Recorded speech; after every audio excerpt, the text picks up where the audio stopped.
Great. Well, welcome everyone. The clock in my mother's house is just chiming in England at 1 o'clock in the afternoon. So welcome to every one of you.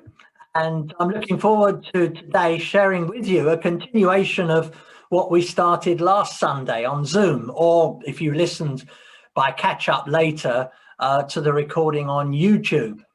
You'll recall that we looked at the birth and the rapid growth of Islam, so much so that within 30 years of its foundation, Islam had conquered the whole of Arabia, the Middle East, North Africa, and the ancient land of Persia, that's modern day Iran.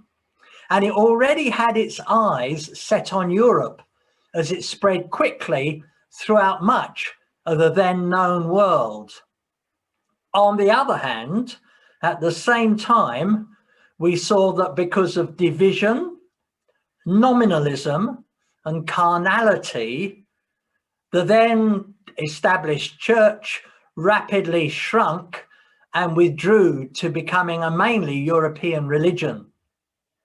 Well, in the coming weeks, we will see how the church chose to respond to this Islamic advance in a way that was both shocking and ultimately fatally flawed. However, today what I want to do is to look a little closer at a few important aspects of Islam, some of its beliefs and practices, but I want to intersperse that with some appropriate biblical Christian responses. So what I want us all to do today is I want us effectively to walk in the shoes of Muslims as we learn more of their beliefs and more of their practices. Okay, so you'll remember that Islam means submission to God or submission to the will of God. And Muslims believe that faith is demonstrated by obedience to what is known as the 5 pillars of Islam. Now, these are the core beliefs. So I will take you through them one by one, and we'll start with faith. Faith, or called shahada. Shahada. That's the first pillar of Islam. It means that all Muslims must subscribe to the simple creedal statement that, quote, there is no God but Allah, and that Muhammad is his prophet. Now, when spoken in Arabic and with sincere intention, it's a commitment to obey God and follow the prophet. These are the first words breathed into a baby's tender ears soon after it is born. And they will be repeated frequently throughout the entire life. And then they are the last words which a Muslim would utter with his dying breath, and finally repeat to the angels of judgment in the grave. So these are words which summon Muslims to worship throughout the world. And their meaning is really the very heart of prayer and meditation, the Shahada. So that's the first pillar of Islam. The second one is prayer. Prayer. Salat. 5 times a day, the faithful are called to the ritual prayers of Islam. On Friday, it's customary that every Muslim should be in the mosque for at least one of these 5 prayer times. But on other days, they can fulfill their prayers wherever they might happen to be. And this is one of the great advertising aspects of Islam, because it could be in the corner of an airport or in a public area. They will put down their prayer mats and then start praying together. Very early in the morning, the call to prayer is heard from the minarets of the mosque. Do you remember I reminded you last week? God is most great. God is most great. I bear witness that there is no God except God. I bear witness that Muhammad is the apostle of God. Allahu Akbar, Allahu Akbar, La ilaha illallah wa Muhammad Rasul Allah. And then it continues in English, arise to prayer, arise to success. Prayer is better than sleep. Come to the best deed. God is most great. God is most great. There is no God except God. Well, if you've lived in a Muslim country or near a mosque, you'll be well aware of this call to prayer 5 times a day. Prayer is better than sleep. Arise to success. What success? Well, everyone who serves Allah hopes to receive a reward from him. But it's not worship directed towards God for his sake or for his glory, but it's rather doing this. It's more about what I can get out of it. And that tells you straight away that at its heart, Islam is a religion of works. One worker has said this, as in many religions, there is not always a passion for genuine spirituality, rather for fear of God's wrath and the consequences of angering him. And there is often a very heavy sense of works related to religiosity. Muslims have to pray. They have to keep the law to have the goodwill of Allah bestowed on them. Prayer isn't a voluntary activity. It's compulsory. It's an obligation. It's a law. It's also a communal act in that it is shared not just with the others beside you in the mosque, but with millions of others around the world. Now, strict rules apply to the ritual of prayer. First of all is the performance of ablutions or washing, which must be done in the following order before you pray. So first of all, you wash both your hands up to the wrists. You rinse the inside of the mouth. You wash the inside of your nose by sniffing water into the nostrils. You wash the tip of the nose, you wash the face, you wash the forearms from the wrist up to the elbow. You then pass the wet hand over the head and you run both hands over the hair to the neck. You wash the inside and the outside behind the ears. Finally, you wash the feet thoroughly up to the ankles. And the praying place must be free from all uncleanness. The body and the clothes must be neat and tidy. And you have to face a particular direction. You have to face whichever direction you understand Mecca is from where you are. And I'm wondering if Muhammad got that idea because the Jews would always pray towards Jerusalem, much the same direction. So praying must take place in a disciplined attitude. Talking, laughing, or even eating during prayer time will cancel its effect. And what amazes me that is in the course of the 5 prescribed prayer times, the Muslim will pray 17 prayer rounds. So he will repeat the following phrases in the course of just one day. Praise be my Lord Most High, 102 times. Allahu Akbar, God is great. Actually, that doesn't translate as God is great. It actually is God is greater. And you're left to finish it with whatever you like. So it's really God is greater. Anyway, Allahu Akbar 68 times. Praise be mighty God 51 times. Allah hears the one who praises him 17 times, and so it goes on. And then 5 times the greeting of peace to all Muslims, which I'm sure many of you know, Salaam alaikum. A sentence in the Al-Fatiha, which you have to say 17 times, says this: lead us on a straight path, the path of those to whom you granted peace, not the path of those on whom your wrath rests, and not the path of those who have gone astray. This cry expresses a desire for guidance and total dependence on Allah. One Christian writer has said this: we would be wrong, arrogant, and ignorant to deny the faithful intent of Muslims to serve God.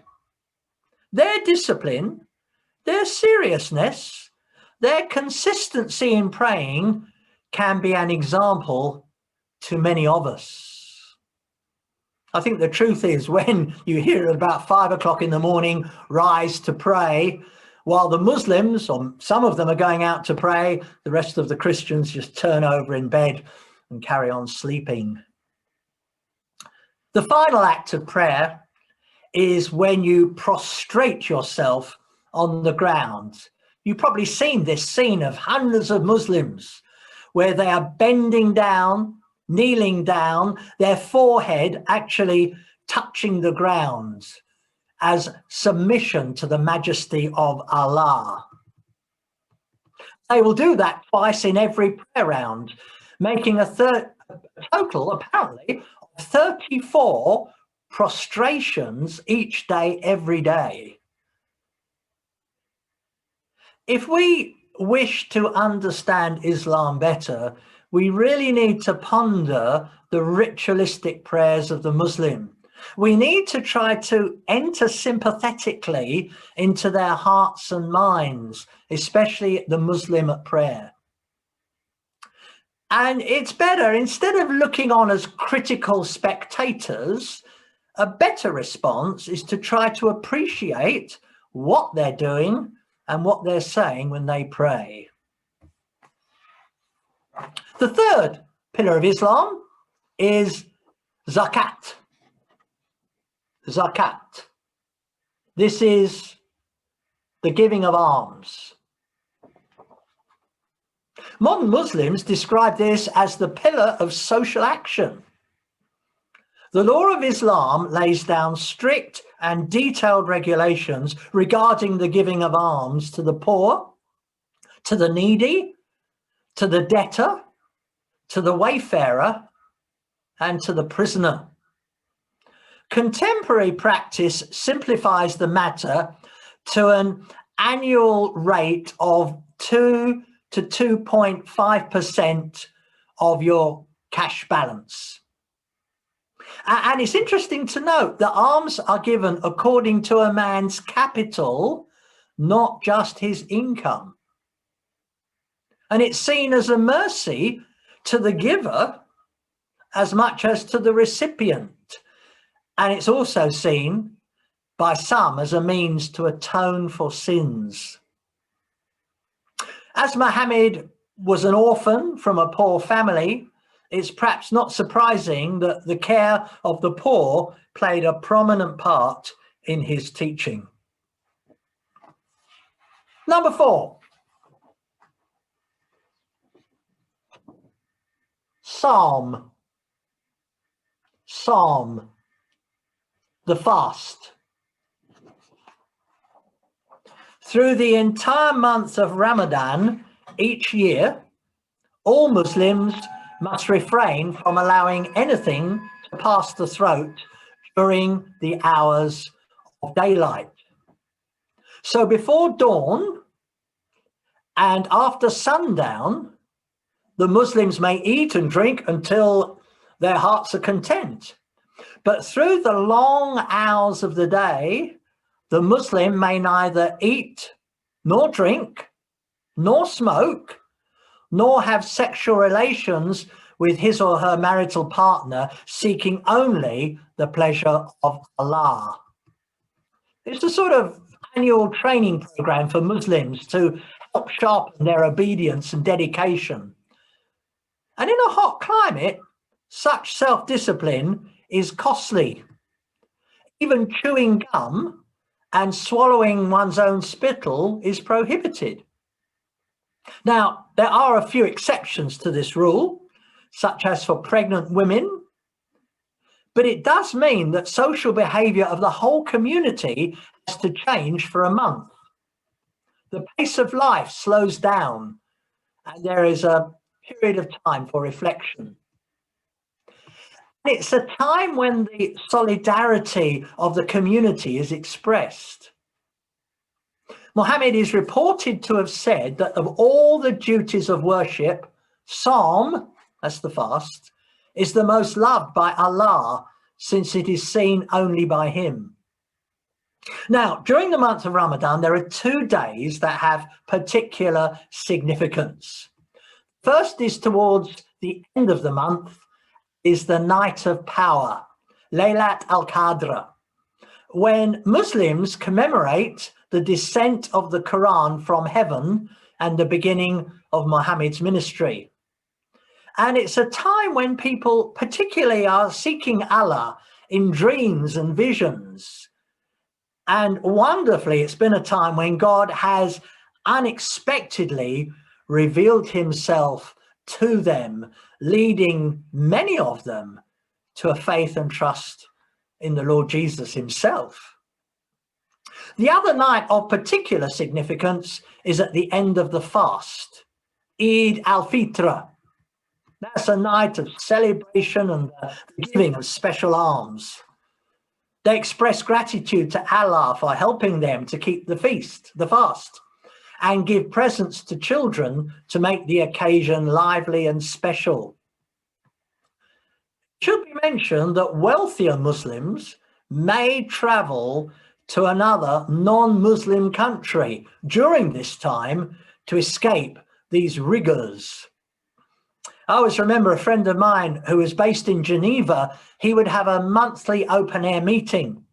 And he told me one day he was having an open-air meeting. He looked up and there was maybe 20 Muslims, clearly from Saudi Arabia, complete in their dress with their wife or wives with them. And they just stood there. Saudis often speak good English. And so he preached the gospel to them. And at the end of it, he offered them copies of John's gospel. And he told me that first of all, every man came and took one, and then every woman came and took one. Because they weren't in Saudi Arabia. They were escaping one aspect of Islam, and so were free, were not being watched by others.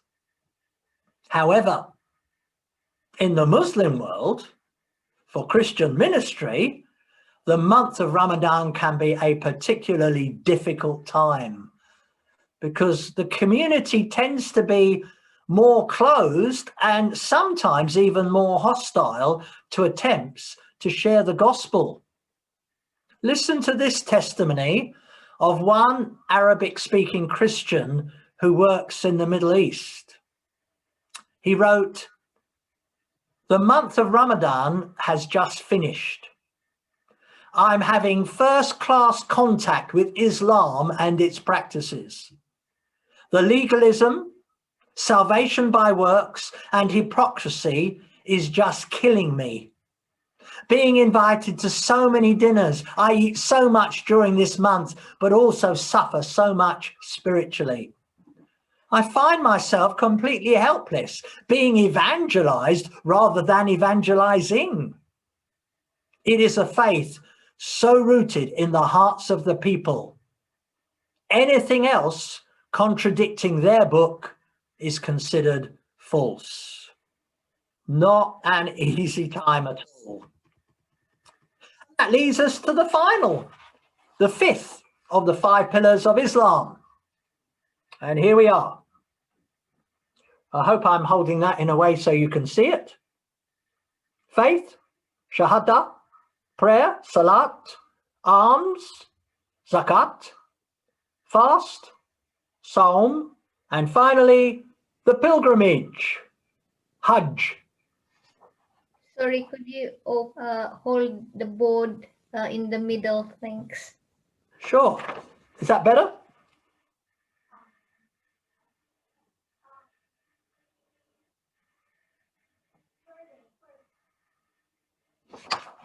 Even before the time of Muhammad, it was already customary to make a pilgrimage to the great black meteorite cube-shaped stone in Mecca known as Kaaba. Under Islam, this ancient practice was given a new theological dress, although the basics continued as before. Now, you'll remember that Mecca was the birthplace of Muhammad and contains the most holy of holy places for Muslims, full of memorials of God's guidance in times past. Muslims believe that according to the Quran, it was Abraham, one of the prophets who preceded Muhammad, who built the Kaaba together with Ishmael as a sign of their submission to God, with the prayer that God would show them our ways to worship. Now, although a visit to Mecca at any time has significance, it's the 12th month of the calendar that marks the start of the great pilgrimage, the Hajj. Today, it is mandatory for every Muslim to perform the pilgrimage at least once in his lifetime, unless ill health, extreme poverty, or some other major problem prevents it. Each pilgrim wears a simple garment of white cloth to denote, amongst other things, purity. For the first rite, they gather in the great mosque and they walk around the Kaaba. I guess you've probably seen this in different reports. This is followed by running 7 times between 2 small hills, commemorating God's provision of water for Hagar and her son Ishmael. The climax of the Hajj takes place on Mount Ararat, a few miles outside Mecca. Here they observe the rite of standing from midday to sunset in meditation before God. On the journey back to Mecca, they stop overnight at Mazdalifa, where each pilgrim gathers a few pebbles. The following day, these are thrown ritually against 3 stone pillars in the village of Mina, and it's a sort of symbolic stoning of Satan, and it also recalls the moment Abraham resisted Satan's temptation to disobey God and went ahead and prepared to sacrifice his son, which Muslims believe was Ishmael, although it's Isaac in the Bible. The sacrifice of sheep and camels brings the Hajj to an end. Now, Muhammad believed the festival was the fulfillment of the Muslim community which Abraham is said to have prayed for the Kaaba. And the sheer number of people involved in the Hajj and the immense size of the crowds is not only a serious logistical challenge, also, you may recall, on a number of occasions, it's caused serious injuries and some deaths.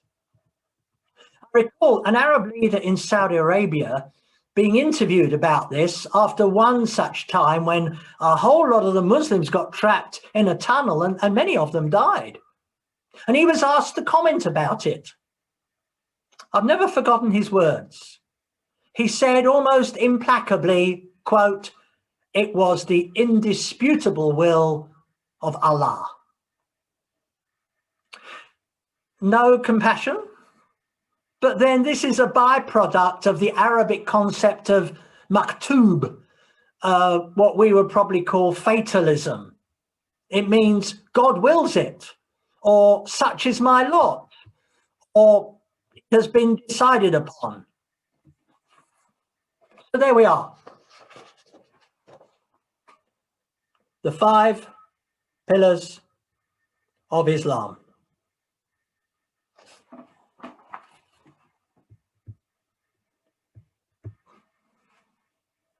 So what's the first thing? Can I ask you, each of you now, but don't answer out loud, just in your heart. What's the first thing that comes to your mind when you hear the words Islam or Muslims? You think firstly of terrorists. Well, you may do. If you are, you're thinking of a tiny, tiny percentage of those who call themselves Muslims. But of course, they're the ones whose activities most quickly make the headlines. Children wearing suicide belts and vests, fanatics flying aeroplanes into buildings, members of Al-Qaeda or ISIS beheading innocent victims, often sadly Christians. But Muslims, not unlike Christians, come in many shapes and sizes.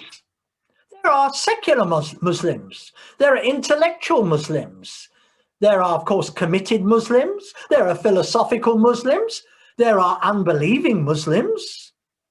And I was just reading yesterday a growing group of gay and lesbian Muslims. And there are Muslims who belong to what other Muslims would regard as sects of Islam. And so the list goes on.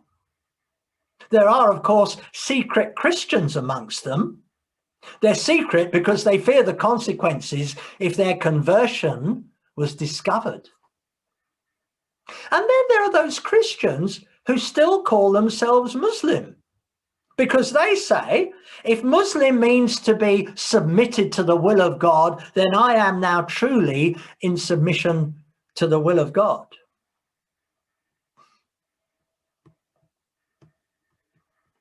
The Muslims have, as you know, a holy book. It's called the Quran. I could say a lot about it, but I haven't got time. Just let me say this. The volumes, the Quran is about the same size as the New Testament in terms of a word count. They're usually wrapped carefully in silk or ornate cloth, always placed in an elevated position, never put on the floor, never put under a pile of other books. And Muslims are often shocked at the lax way we treat Bibles, keeping them sometimes in the bathroom, which is a total anathema to Muslims, or even using them to raise the level of an object, such as a table. And they expect respect for both books. Many Muslims will memorize in Arabic the whole of the Quran. And if a Muslim has done this, he earns a special title, Hafiz. Many all over the world can quote the first short chapter of the Quran in their daily prayers. But what is a little bit strange is that many who do not know Arabic or speak the Arabic language are reciting and memorizing words that don't mean anything to them. I remember seeing this in Pakistan as we drove along. There were these Quranic schools. You've got all these young Pakistani kids whose mother tongue would be Urdu or Punjabi, chanting Arabic from the Quran, and they've no idea what they're saying. The reason being that many Muslims believe that really only Arabic is completely acceptable language in which to read the Quran.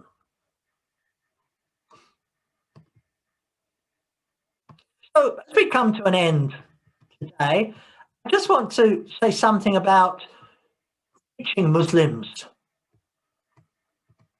Well, before I do that, let me just say one more thing about the Quran. The Quran does speak of Jesus.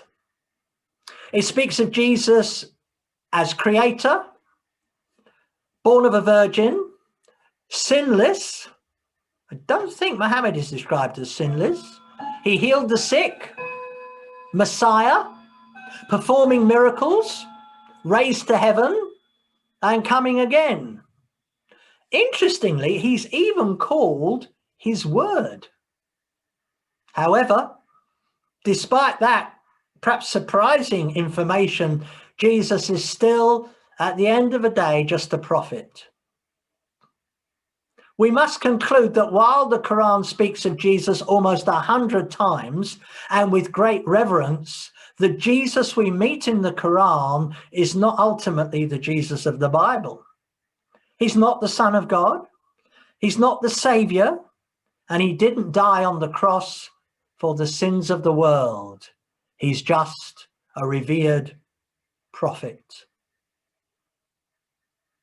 So what about reaching Muslims? In the UK, the response to Islam varies. Some are afraid, especially if they think of terrorists.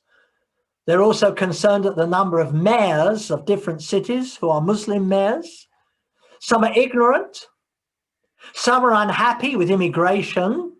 And some are just not bothered. But Muslims are not our enemies. And they're not terrorists any more than we can speak of Hindus as terrorists. Terrorists are terrorists, and you'll find them everywhere. Let me give you a flavour of what we're getting into when we seek to reach Muslims. Let me read you a few quotes from some veteran long-term missionaries amongst the Muslims. This is from Robert Hooker, 1973, CMS. He said, if we're to make any progress in dialogue with Muslims, we must first of all get inside the world of Islam and make ourselves welcome as guests and friends. There's also a need for some of us to get inside the Muslim world and meet Muslims on their own territory where they are most at home and perhaps most truly themselves. And then another quote. I'm not reaping the harvest. I can scarcely claim to be sowing the seed. I'm hardly ploughing the soil, but I am gathering out the stones.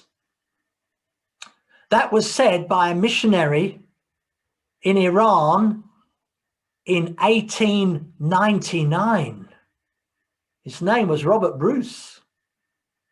My goodness, I wonder if Robert Bruce somehow can see from heaven what's happening today in Iran regarding the gospel. One of the most responsive groups in the world are Iranians, both inside the country and the diaspora outside. He gathered stones. He was sowing seed, good seed. Jens Christensen, from 1979, worked in North Africa. He says, you've got to know and yet never try to teach a Muslim his own religion. Shall I tell you something? You know more today about Islam from what I've said than the majority of Muslims. Muslims who live in little villages in Africa or Asia, and they're Muslim because their parents are Islamic, but they've no real idea what that means. So we, even sitting here, are better informed. But our job isn't to teach them their religion, it's to share with them Jesus. Colin Chapman, in his book, Cross and the Crescent, said, the basic approach is that we need to meet them as people before we meet them as Muslims.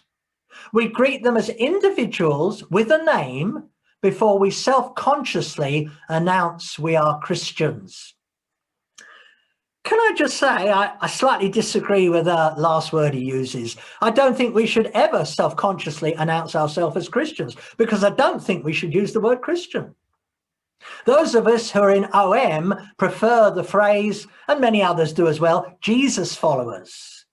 Christian has so many negative, misunderstood connotations that it's less than helpful. But Jesus followers, that's going to invite further discussion. So in many cultures, you honor people more by visiting them than by inviting them to your house. In the West, you may need a prior appointment, since you may find you've called at an inconvenient time. In most other cultures, your visit becomes the priority and everything else takes second place. So maybe you should say to some Muslim friends, can I visit your home, rather than will you visit my home? As that's often a more cultural way to progress your relationship. And of course, it's a great way to get to know Islam better. My final quote is the testimony of a long-term worker amongst the Muslims. He says, Holy Spirit spoke so strongly to me that my body trembled. I heard the words, I love these people. That's when I realized the truth. I loved these Arabs too. But it wasn't my love that drove me. It was his love for them. I was simply a part of the story. Let me encourage you. More Muslims have met Christ in the last 10 years around the world than the previous 1,500 years.